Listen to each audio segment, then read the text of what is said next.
আসসালামু আলাইকুম প্রিয় শিক্ষার্থী বন্ধুরা, এখন আমি তোমাদেরকে দেখাবো স্ক্রিনে যে অঙ্কগুলো রয়েছে কিভাবে ক্যালকুলেটরের সাহায্যে এসব অঙ্কের সহজ সমাধান করা যায়।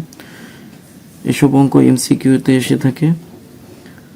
এখন আমরা কিভাবে দেখব যে খুব সহজে কিভাবে ক্যালকুলেটরের সাহায্যে এসব অঙ্কগুলো আমরা সমাধান করতে পারি। সেক্ষেত্রে এক নম্বর অঙ্কটি কি বলছে আমাদের, সাইন থিটা সমান √3/2 হলে কোসেক থিটা সমান কত। তাহলে যে মানটি আছে এটাকে আমরা কি করব, ক্যালকুলেটরে ইনপুট করে নেব। সেক্ষেত্রে আমরা লিখব সাইন থিটার পরিবর্তে হয় এ বা এক্স ব্যবহার করব। সেক্ষেত্রে আমি এক্সটি ব্যবহার করব। এক্স লেখার জন্য আলফা ফার্স্ট ব্র্যাকেট। তাহলে সাইন থিটা সমান লেখার জন্য কি করব, আমরা আলফা ক্যালকুলেট ব্যবহার করব। এখন এখানে আমাদের কি দেওয়া আছে, √3/2। তাহলে এখানে আমরা লিখব যে √3 ভাগ কত 2 লিখে আমরা কি করব, দুইবার শিফট ক্যালকুলেট চাপবো। চাপার পর এখানে আমাদের এক্স এর একটি মান দিয়ে দিয়েছে। এক্স এর মানটি কত হচ্ছে আমাদের 60। এখন এখানে আমাদের কি বলছে যে কোসেক থিটা সমান কত।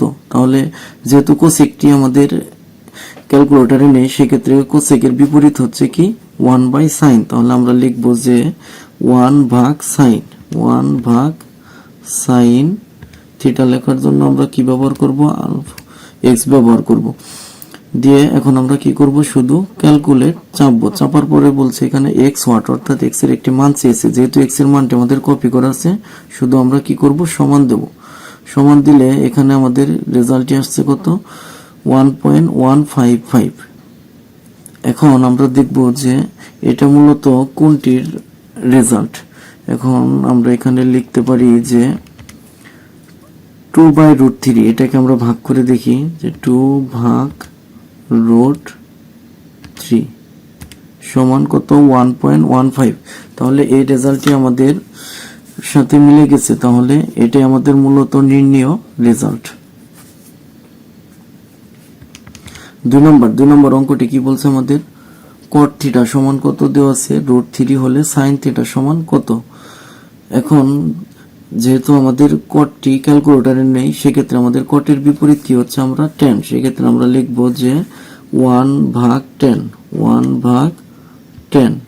আর থিটার পরিবর্তে আমরা কি লিখব, এক্স লিখে এখন সমান লেখার জন্য আলফা ক্যালকুলেট। এখন এখানে আমাদের কি দেওয়া আছে, √3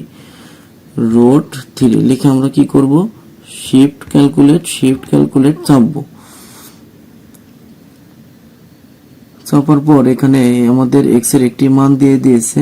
এখন আমাদের মান বের করতে বলছে কি সাইন থিটা। এটাকে এখন আমরা কি করব, ক্যালকুলেটরে ইনপুট করে নেব। সেক্ষেত্রে এখন আমরা লিখব যে সাইন থিটার পরিবর্তে আমরা কি ব্যবহার করব, এক্স লিখে আমরা কি করব, শুধু ক্যালকুলেট চাপবো। চাপার পরে এখানে বলছে এক্স ওয়াট, এক্স এর একটি মান চেয়েছে।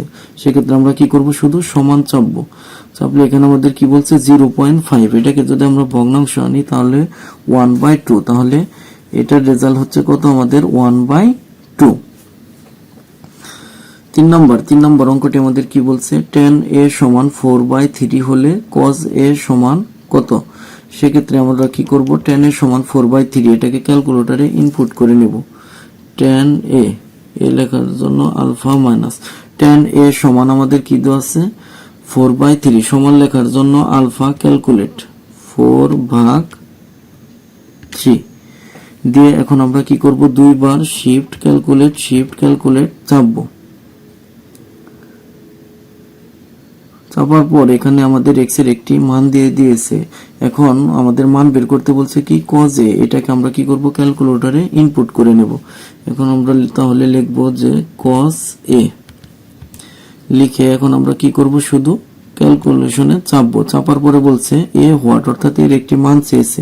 সেক্ষেত্রে আমরা কি করব, শুধু সমান দেব। সমান দিলে আমাদের বলছে কত, 0.6। এটাকে এখন আমরা কি করব, ভগ্নাংশ আনার জন্য এবিসি চাপবো। সেক্ষেত্রে আমাদের কি বলছে 3/5। এটা হচ্ছে আমাদের নির্ণেয় রেজাল্ট। আশা করি এই ভিডিওর মাধ্যমে তোমরা এইসব এমসিকিউ গুলো খুব সহজে অ্যান্সার করতে পারবে। আর তোমাদের যদি কোনো এমসিকিউতে সমস্যা হয়ে থাকে তাহলে আমাকে কমেন্টের মাধ্যমে জানাবে, আমি সমাধান করে দেওয়ার চেষ্টা করব।